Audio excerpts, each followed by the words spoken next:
हाय दोस्तों, कैसे हैं आप सब। आशा करता हूं कि आप सब बेहतर होंगे। आपका हमारे अपने AEC प्लस के यूट्यूब चैनल पे बहुत बहुत स्वागत है। जैसा कि इससे पहले हमने देखा था कि मैं आपको एक वीडियो में डिस्कस किया था कि जो भी हमारा वेटेज कैसे रहेगा हर सब्जेक्ट का, और मैंने साथ में ये भी वादा किया था आपसे कि हम सब्जेक्ट वाइज स्ट्रेटजीज के साथ आएंगे। तो उसी कड़ी में आज हम अपने पहले सब्जेक्ट नेटवर्क एनालिसिस के साथ आए हैं, जहां पे हम देखेंगे कि आप मेंस के लिए नेटवर्क एनालिसिस की प्रिपरेशन कैसे कर सकते हैं। तो अगर बात करें नेटवर्क एनालिसिस की, तो ये है हमारा सिलेबस, जिसमें हम पहले देखेंगे बेसिक कॉन्सेप्ट्स में क्या क्या चीज़ें हैं। इसके बाद सर्किट लॉज आ जाते हैं। फिर इसके बाद बात करेंगे मैग्नेटिक सर्किट्स की। इसके बाद AC फंडामेंटल्स एंड लास्ट में ट्रांजिएंट। हालांकि इस ट्रांजिएंट टॉपिक से बहुत ज़्यादा क्वेश्चन देखने को नहीं मिले। अभी रिसेंटली 2021 के पेपर में एक RL सर्किट का सवाल देखने को मिला है। यानी कि बेसिकली मेजर टॉपिक्स हमारे पहला, ये दूसरा, तीसरा और चौथा, यानी कि मेन फोकस हमारा basic concept circuit law, magnetic circuit, AC fundamentals पे होना चाहिए।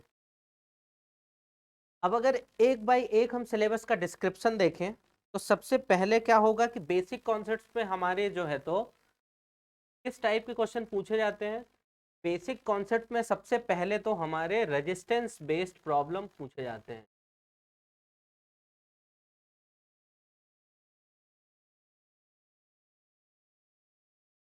सबसे पहले इसमें हमको देखने को मिलते हैं रेजिस्टेंस बेस्ड प्रॉब्लम।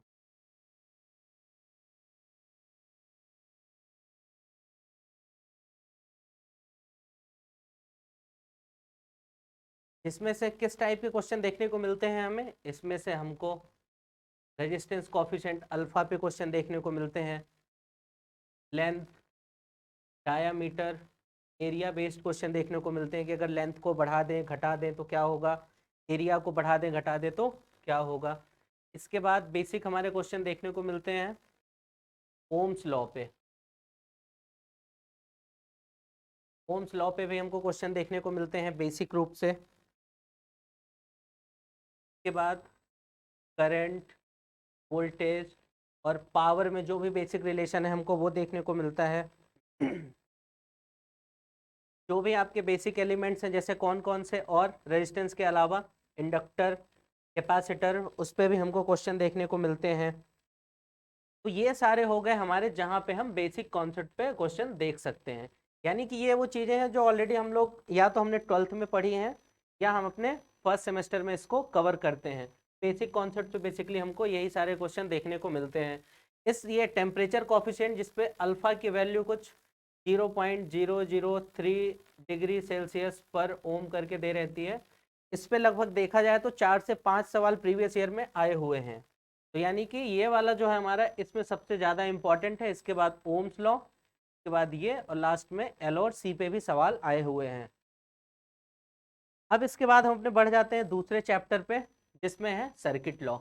तो सर्किट लॉ में हमको क्या क्या देखने को मिलता है, ये अगर हम ये मान के चलें तो सर्किट लॉ में हमको देखने को मिलेगा KVL और KCL बेस्ड क्वेश्चन।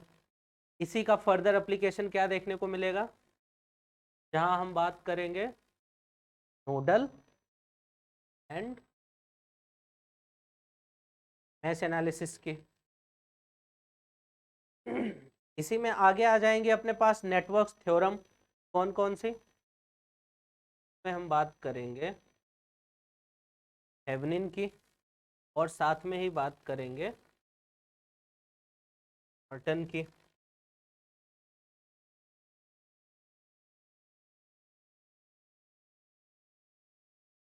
के बाद कुछ क्वेश्चन हमको देखने को मिलते हैं सुपर पोजिशन थ्योरम से। सुपर पोजिशन से भी हमको क्वेश्चन देखने को मिलेंगे, और लास्ट में हम इसमें कुछ क्वेश्चन देखेंगे मैक्सिमम पावर। इन सारे चैप्टर से क्वेश्चन हमको अक्सर देखने को मिलते हैं।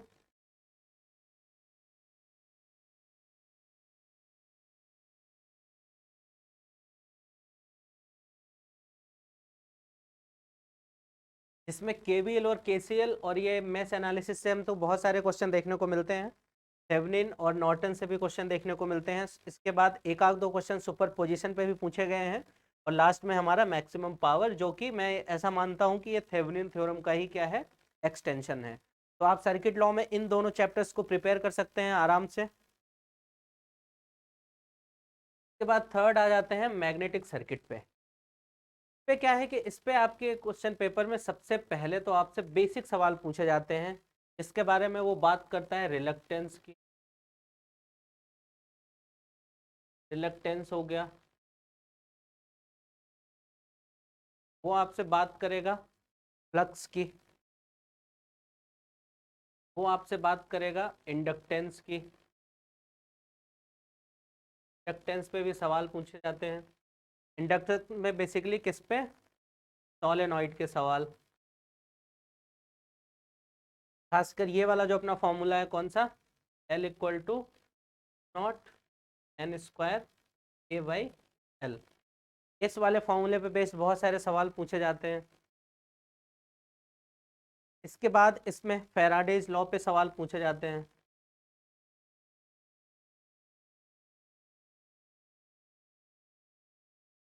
फैराडेज लॉज पे सवाल पूछे जाते हैं, कौन सा वाला, ये वाला अपना, equal to N D five by D T. Magnetic circuit में इसके भी सवाल पूछे जाते हैं। इसके बाद अगर देखें मैग्नेटिक सर्किट के कंटिन्यूएशन में आपको सवाल देखने को मिलेंगे कनेक्शंस पे। किस टाइप का कनेक्शन, आप अपने इंडक्टर को सीरीज में कनेक्ट कर रहे हैं या पैरेलल पे, आपको इस कनेक्शन पे भी सवाल देखने को मिलते हैं। इसके बाद बात करें तो हम अपने कॉफिशेंट ऑफ कपलिंग पे आ जाते हैं, यानी म्यूचुअल इंडक्टेंस पे भी सवाल पूछे जाते हैं। एम इक्वल टू के L1 L2 पे भी कई सारे सवाल हमसे पूछे जाते हैं, तो इसको भी हम अच्छे से प्रिपेयर कर सकते हैं।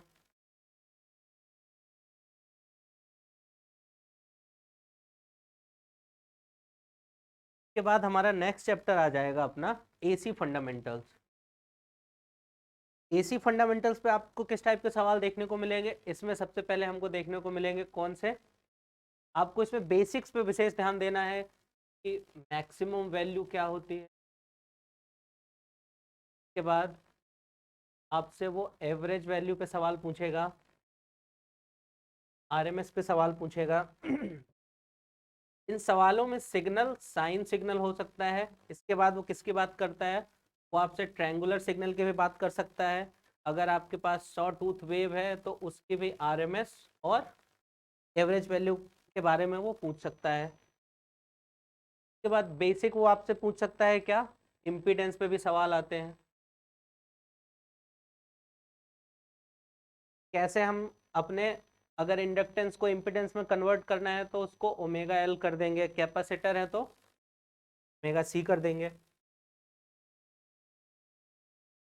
के बाद जो सबसे इम्पॉर्टेंट अगर इस चैप्टर में है तो वो ये समझना है कि जैसे मान लीजिए आपका रजिस्टिव लोड है, तो रजिस्टिव लोड के लिए V एंड जो I होते हैं वो सेम फेज में होते हैं।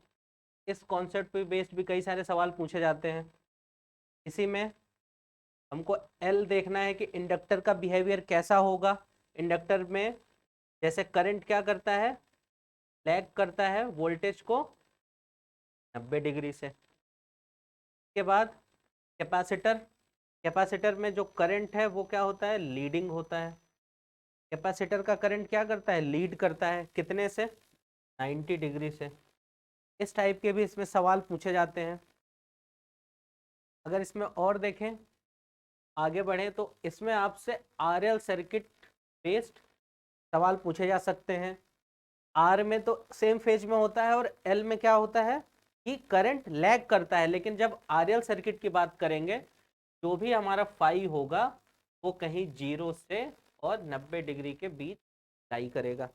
इस टाइप के भी सवाल पूछे जाते हैं। सेम टाइप के सवाल RC सर्किट के लिए भी पूछे जाते हैं। यहाँ भी क्या होगा, ये तो चलिए हमारा लैगिंग बिहेवियर हो गया। सिमिलरली सेम हमारे लिए पूछा जाता है RC सर्किट के लिए, तो यहाँ भी जो फाई है वो होगा तो 0 से 90 के बीच ही लेकिन यहाँ पे नेचर कैसा होगा, लीडिंग नेचर होगा। के बाद RLC सर्किट बेस्ड सवाल पूछे जाते हैं, इसमें L और C की वैल्यू डिसाइड करेगी कि सर्किट हमारा क्या होगा, लीड होगा। ये सर्किट लीड भी हो सकता है और लैग भी हो सकता है। ये कौन डिसाइड करेगा, ये डिसाइड करेगा L और C की वैल्यू। इसके बाद इसी में RLC में ही सीरीज रेजोनेंस सर्किट के सवाल खूब पूछे जाते हैं, सीरीज रेजोनेंस के सवाल, सीरीज रेजोनेंस के सवाल भी इसमें खूब पूछे जाते हैं। इसी में RLC सर्किट में ही जब आप रेजोनेंस पे हैं तो आपको पावर फैक्टर क्या होगा, करंट क्या होगी, पावर क्या होगी, इस टाइप के सवाल देखने को मिलते हैं। ये सीरीज रेजोनेंस का ऐसा टॉपिक है जो सारे एग्जाम के लिए इंपॉर्टेंट है। आपके SSC JEE प्री मेन सब में इसका वेटेज अच्छा खासा रहता है। के बाद अगर देखें लास्ट टॉपिक DC ट्रांजिएंट पे, जैसा हमने स्टार्टिंग में बताया कि बहुत ही छोटा सा टॉपिक है और इसका केवल 2021 में एक क्वेश्चन देखने को मिला था जिसमें आपको RL सर्किट की, यानी कि आपके पास एक RL सर्किट था,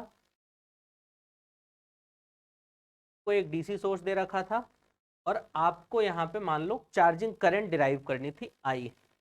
तो अगर ये मान लीजिए आपका प्री एग्जाम होता जहां पे आपके पास केवल MCQs होते, तब तो आप बड़ी आसानी से क्या करते, I equal to P/R 1 minus power minus by tau से इसका आंसर निकाल देते। लेकिन चूंकि हमारा SSC JEE मेन का एग्जाम डिस्क्रिप्टिव होता है, इसलिए इसको डिराइव करने के अपने पास दो तरीके हैं। या तो आप लाप्लास डोमेन में जाएं और दूसरा तरीका यह है कि आपको डिफरेंशियल इक्वेशन सॉल्व करनी आनी चाहिए। ये हमने 12वीं क्लास में भी सीखी थी, उससे भी काम चल जाएगा, जिसमें हम बात करते हैं CF प्लस PI की। तो भविष्य में हम एक्सपेक्ट कर सकते हैं कि RL सर्किट का सवाल तो पूछा जा चुका है, आगे भविष्य में ऐसी उम्मीद है कि RC सर्किट के सवाल भी हमको देखने को मिलेंगे। दोनों को सॉल्व करने का तरीका बिल्कुल सेम है, आइदर आप लाप्लास डोमेन से जा सकते हैं या आप उसको डिफरेंशियल इक्वेशन अप्रोच से सॉल्व कर सकते हैं। इसके सवाल ज़्यादा तो देखने को नहीं मिले हैं, लेकिन चूंकि अभी रिसेंट में ये ट्रांजेंट आ रहा है तो मुझे पूरी उम्मीद है कि इस साल के मेंस के पेपर में भी RC सर्किट बेस्ड एक सवाल जरूर पूछा जाएगा। तो आप इस तरीके से नेटवर्क को प्रिपेयर कर सकते हैं। बाकी हमारी पूरी AEC टीम साथ में क्या कर रही है, हम लोग ये जो PYQ है हमारे, इनकी हम लोग क्या कर रहे हैं, एक अलग से सीरीज ला रहे हैं जिसमें हम सब्जेक्ट वाइज डिस्कस करेंगे। जैसे मान लीजिए नेटवर्क के क्वेश्चन डिस्कस करेंगे, जो भी हमारे आए थे उसमें हम आपको सिखाएंगे आपको डिटेल में चीज़ें कैसे लिखनी है। इसी तरह करके हम अपने सारे सब्जेक्ट, मान लीजिए इसके बाद पावर सिस्टम करेंगे, इसी तरह हम मशीन भी करेंगे। हमारी पूरी AEC की टीम इस सीरीज को सारे ब्रांचेस के लिए, चाहे वो इलेक्ट्रिकल हो, चाहे वो सिविल हो और चाहे मैकेनिकल हो, ये हम यूट्यूब पे एक सेशन ला रहे हैं जिसमें हम लोग इसके PYQs डिस्कस करेंगे और आपको आंसर राइटिंग टेक्निक भी सिखाएंगे। इसके बाद हमारे यहाँ ऑफलाइन बैचेस और ऑनलाइन बैचेस दोनों ही अभ्यास बैच के माध्यम से, जिसमें हम आप SSC JEE मेंस की प्रिपरेशन कर सकते हैं, जो कि ऑलरेडी स्टार्टेड है 5 तारीख से। इसकी क्लासेस कंटिन्यू कर सकते हैं आप। ये हमारा क्या है, अगर आप इसके फीचर्स देखें तो आपको इसमें मिलेंगे daily practice question, course completion guarantee.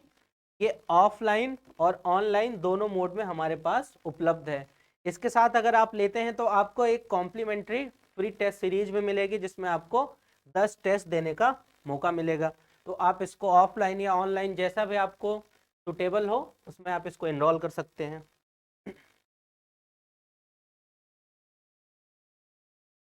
इसके बाद अगर मान लीजिए कि आप केवल टेस्ट सीरीज भी ऑप्ट करना चाहते हैं तो हमारे पास सिविल, इलेक्ट्रिकल, मैकेनिकल की केवल टेस्ट सीरीज भी हमारे पास अवेलेबल है, जिसमें आप देख सकते हैं इसके फीचर्स क्या क्या हैं।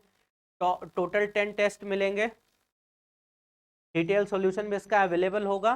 तो आप चाहें तो इस टेस्ट सीरीज को भी अवेल कर सकते हैं, जहां आपको क्वालिटी क्वेश्चंस मिलेंगे प्रैक्टिस करने के लिए। चलिए, इस सेशन में बने रहने के लिए धन्यवाद। आगे चल के हम PYQ अपनी सीरीज लाएंगे और आपकी SSC JEE मेंस की फर्दर तैयारी में आपका सहयोग करेंगे। धन्यवाद।